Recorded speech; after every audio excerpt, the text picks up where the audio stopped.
जैसे कार्मिक दंड होते हैं, मुझे लगता है कि अब आने वाले टाइम में लोगों को कार्बनिक दंड भी मिलेंगे। कार्बनिक इसलिए क्योंकि इसमें कार्बन इन्वॉल्व है। मैं बात कर रहा हूँ जर्मनी की, इनफैक्ट पूरे यूरोप की, जहाँ पर हीट वेव चल रही है और हज़ार से ज़्यादा लोग अपनी जान गंवा चुके हैं। लेकिन ये वही यूरोप है जो आज से कई साल पहले बहुत सारा कार्बन इमिशन करता था, जहाँ पर 1700 से लेकर के और 1850 तक इन्होंने पेल के फैक्ट्रियाँ लगाई हैं, इंडस्ट्रियलाइजेशन किया है, बहुत सारा कार्बन इमिशन किया है। बट ये यहाँ पर अब रंग दिखाने लगा है। पहले समर्स 30 डिग्री के अंदर होते थे और अब 30 डिग्री से ऊपर पारा जा रहा है। लोग कुत्ते बिल्लियों की तरह लड़ भिड़ रहे हैं। किस लिए? क्योंकि उनको एसी और पंखा खरीदना है। यूरोप ने स्टील बनाया, कोयला बनाया, रेलवेज के लिए बहुत सारे इंजन, ट्रैक्स, शिप, बहुत कुछ बनाया।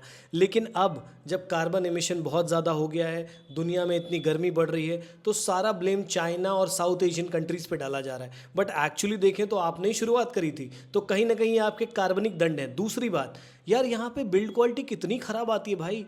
एक लड़की का ना पूरा बैडमिंटन का जो ग्रिप है वो गल गया हाथ में। ये देखिए, ये सिर्फ एक ही देश का हाल नहीं है। जर्मनी में इतनी हालत बुरी है कि जहाँ पर ना कि लोकल्स में ना ही बसेस में कहीं भी एसी इंस्टॉल नहीं होता था, बिकॉज इनके जो समर्स है वही मैक्सिमम 30 डिग्री के अंदर रहते हैं। अब सोचिए, ऐसी जगहों पर जब 30 से ऊपर पारा जाता है तो ये जो चुभने वाली गर्मी होती है ना, वैसी गर्मी हो रही है। चाहे गाड़ियाँ हों, चाहे टायर हो, सब कुछ पिघला जा रहा है। इसमें दो बातें समझ में आती है। एक तो यूरोप के जो प्रोडक्ट्स हैं वो लिटरली बहुत ही घटिया क्वालिटी के हैं, मुझे जहाँ तक लगता है। क्योंकि भाई सिग्नल पिघल रहा है, ट्रेनें पिघल रही है, आदमी पिघला जा रहा है। ये क्या बिल्ड क्वालिटी क्या है?